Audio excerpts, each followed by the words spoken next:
உண்மையிலேயே நல்ல தம்பி சொன்ன மாதிரி இல்லை நெக்ஸ்ட் லெவல்ல புக்கிங் போயிட்டு இருக்கு. ஸோ ரொம்ப சந்தோஷமா இருக்கு. இந்த படத்துல காமெடி மட்டும் இல்லாம ஆடியன்ஸ் வந்துட்டு இந்த கதை வந்து அவ்வளோ இன்ட்ரெஸ்டிங்கா பாக்குறாங்க. நான் பார்த்தேன். ஸோ சீன் பை சீன் பயங்கரமா அதை வந்துட்டு என்ன சொல்றது, ஒரு கிளைமேக்ஸ் மாதிரி எவ்ரி சீன்ஸுமே பார்த்துட்டு இருக்காங்க.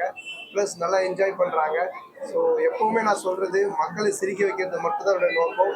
அவங்க 2 மணி நேரம் வந்துட்டு போர் அடிக்காம சந்தோஷமா இன்ட்ரெஸ்டிங்கா படம் பார்த்துட்டு போகணும். அதுக்காக மட்டும் தான் நான் படம் பண்றேன். அதான் தொடர்ந்து செஞ்சுக்கிட்டு இருக்கேன், செய்வேன் இதுக்கு அப்புறமும். ஸோ எனக்கு இவ்வளோ பெரிய அன்பும் ஆதரவும் தந்த என்னுடைய ரசிகர்களுக்கும் என்னுடைய மக்களுக்கும் இந்த நேரத்தில் என்னுடைய மனமார்ந்த நன்றி தெரிவிச்சுக்கிறேன்.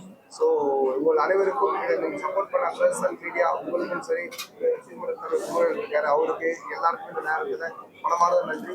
தேட்டருக்கு போய் குடும்பத்தோட பாருங்க. கண்டிப்பா போர் அடிக்காம 2 மணி நேரம் இன்ட்ரெஸ்டிங்கா காமெடியோட சிரிச்சு என்ஜாய் பண்ணிட்டு வருவீங்க. அது வந்து கேரண்டி.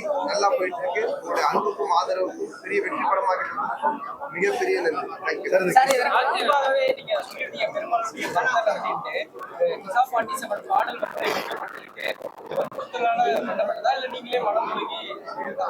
இல்ல அது முடிஞ்சிருச்சு. நம்ம ஒரு காமெடி சொல்லுவோம், முடிஞ்ச கல்யாணத்தையே போல் அடிக்கணும் எல்லாம் முடிஞ்சு படம். ஆனா இப்ப படம் வந்துருச்சு, படத்தை எல்லாரும் பார்த்து என்ஜாய் பண்றாங்க. அதை பத்தி நம்ம பேசுவோம், அந்த சந்தோஷத்தை கொண்டாடுவோம். Okay, thank you. ஆமா, ஏன்னா ஒரு நார்மலா பாக்குறத விட ஒரு அது பேய் படம் பார்க்கும்போது தேட்டர்ல வந்து அவங்களுக்கு இந்த ஒரு ரோலர் கோஸ்டர் மாதிரி ஒரு கத்திட்டு அது பயங்கர ஒரு பயத்தோட பார்த்து ஒரு என்ஜாய்மெண்டா இருக்கும். ஸோ அதனால அது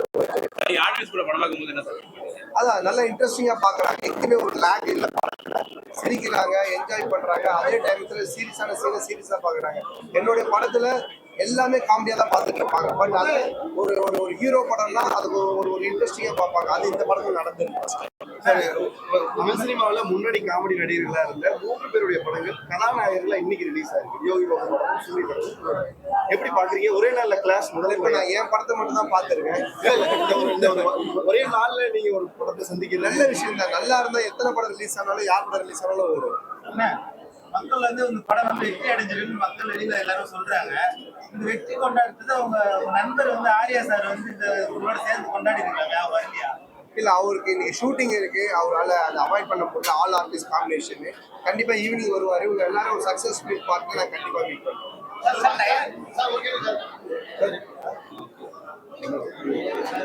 பல ஹீரோக்கள் கூட நடிக்கிற ஆர்டிஸ்ட் ஸ்பேஸ் கொடுக்கறதே இல்ல. நீங்க படம் ஃபுல்லா எல்லா ஆர்டிஸ்டுமே ஸ்பேஸ் கொடுக்குறீங்க. எப்படி சார் இது? ரொம்ப நல்லா இருக்கு. அண்ணனுக்கு ஃபர்ஸ்ட் ஸ்பேஸ் கொடுங்க. ஸ்பேஸ் கொடுத்தானே வாழணும். அப்பதான் நம்ம கடவுள் நல்ல ஸ்பேஸ் கொடுப்பாரு. படத்தோட ரிவ்யூவரா வந்திருக்கீங்க, ரிவ்யூ பண்றவங்களே கலாய்ச்சிருக்கீங்க. உங்களோட படத்துக்கு எப்படி ரிவ்யூ வரும் அப்படின்னு ஏதாவது சொல்லிருக்கா? ஆமா, நல்லா இருந்தா நான் சொன்னோம். நாங்களே வந்துட்டு ரிவ்யூரை கலாய்ச்சி படம் எடுக்கிறோம் அப்படின்ற போது அது ரிவ்யூ என்ன அப்படி ஆகும் அப்படின்னு அதை கரெக்டாக கன்க்ளூஷன் பண்ணியிருக்கோம். ரிவ்யூர்னா எப்படி இருக்கணும், ப்ரொடியூசர் எப்படி இருக்கணும் சொல்லிட்டு அதான் அவரும் சொன்னார். ஒரு வெற்றி படமா அது வந்திருக்கு அப்படின்னு. மீண்டும் ஆர்யா சார் தயாரிப்புல நீங்க நடிப்பீங்களா? நிச்சயமா இதனுடைய வசூலும் கலெக்ஷனும் பார்த்துட்டு கண்டிப்பா நடக்கும். நன்றி. தேங்க்ஸ்.